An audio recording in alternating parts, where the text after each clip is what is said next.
Trading में कामयाब होना, देखिए, ये कोई किस्मत का खेल नहीं है, ये है प्योर डिसिप्लिन।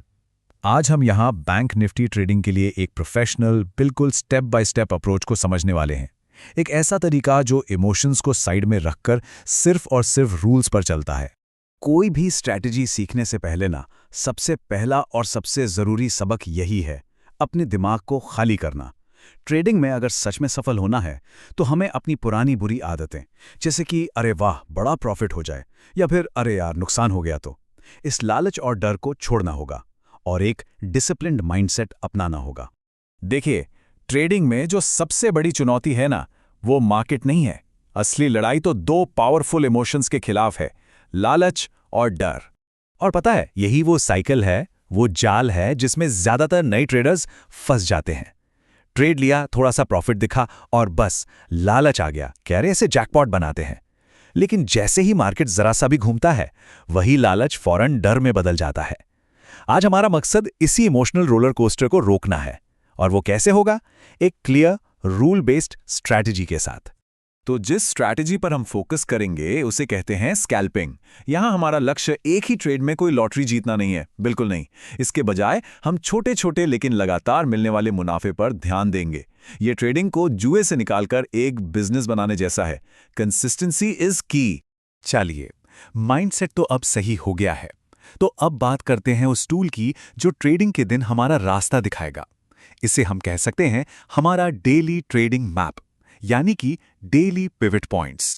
पिवट पॉइंट और उसके लेवल्स को आप ऐसे समझिए जैसे दिन शुरू होने से पहले ही आपके पास एक नक्शा आ गया हो। ये नक्शा आपको वो सारे इंपॉर्टेंट प्राइस लेवल्स दिखा देता है जहां मार्केट रिएक्ट कर सकता है। अब ये फॉर्मूला शायद देखने में सिंपल लगे, लेकिन ये बहुत पावरफुल है। ये पिछले दिन के डेटा का इस्तेमाल करके आज के लिए हमें ऑब्जेक्टिव लेवल्स देते हैं। इसका मतलब है कि हम कोई अंदाजा नहीं लगा रहे हैं, हम मैथ के हिसाब से निकले हुए इंपॉर्टेंट लेवल्स पर काम कर रहे हैं, जो हमारे ट्रेडिंग डिसीजंस को भावनाओं से पूरी तरह आज़ाद रखते हैं। नियम बहुत सीधा और साफ है। अगर प्राइस पिवट पॉइंट से ऊपर ट्रेड कर रहा है तो मार्केट का मूड बुलिश है, हम खरीदने के मौके ढूंढेंगे। और अगर प्राइस पिवट पॉइंट से नीचे है तो मूड बेरिश है और हम बेचने के मौके तलाशेंगे। समझ लीजिए, ये दिन के लिए हमारा कंपस है। ठीक है, तो नक्शा तो हमारे हाथ में आ गया। अब हमें चाहिए एक गाड़ी, यानी रूल्स का एक सेट जो हमें बिल्कुल साफ साफ बताए कि भाई ट्रेड में घुसना कब है और निकलना कब है। इस स्ट्रैटेजी को एग्जीक्यूट करने के लिए हम 1 मिनट के चार्ट पर कुछ खास इंडिकेटर्स का कॉम्बिनेशन इस्तेमाल करेंगे। ईएमए क्रॉसओवर से हमें ट्रेंड की दिशा पता चलेगी। वीवैप बताएगा कि बड़े खिलाड़ी मतलब स्मार्ट मनी कहाँ एक्टिव है, और वॉल्यूम उस मूव की ताकत को कंफर्म करेगा। एक बात याद रखनी है, हम एक लॉन्ग ट्रेड तभी और सिर्फ तभी लेंगे जब ये चारों कंडीशंस एक साथ पूरी हों।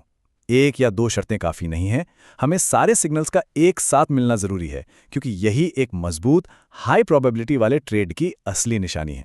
और शॉर्ट ट्रेड के लिए उसके नियम बिल्कुल इसके ऑपोजिट हैं। देखिए कितना सिमेट्रिकल और आसानी से याद रखने वाला फ्रेमवर्क है। बाय के रूल्स का ठीक उल्टा सेल के रूल्स हैं। अब आता है सबसे ज़रूरी सबक। सोचिए, आपके पास एक सुपरफास्ट कार है, लेकिन उसमें ब्रेक नहीं है। क्या आप उसे चलाएंगे? बिल्कुल नहीं। ट्रेडिंग में वो ब्रेक हैं रिस्क मैनेजमेंट। प्रॉफिट के बारे में सोचने से भी पहले एक ट्रेडर को जो सबसे जरूरी सवाल खुद से पूछना है, उसका जवाब हमें जानना होगा। 1%।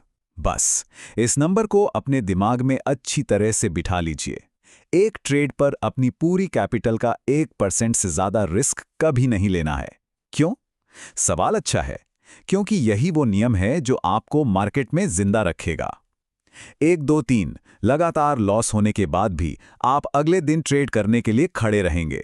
ये रूल्स नॉन नेगोशिएबल हैं, इन पर कोई समझौता नहीं हो सकता। यही वो नियम है जो एक ट्रेडर को मार्केट में इतना लंबा टिकाए रखते हैं कि वो प्रॉफिटेबल बन सके।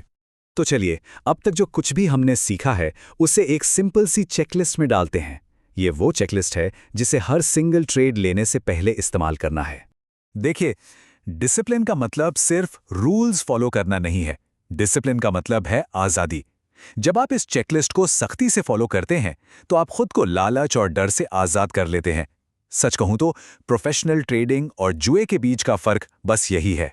इस आखिरी और सबसे ज़रूरी बात को हमेशा याद रखिएगा। एक ट्रेडर का पहला काम प्रॉफिट कमाना नहीं है, बल्कि अपनी कैपिटल को बचाना है। अगर आप अपनी कैपिटल बचा पाते हैं तो यकीन मानिए, मार्केट आपको पैसा कमाने का मौका बार बार देगा। तो अब आपके पास नक्शा भी है और गाड़ी भी। डिसिप्लिन रहिए और स्मार्ट तरीके से ट्रेड कीजिए।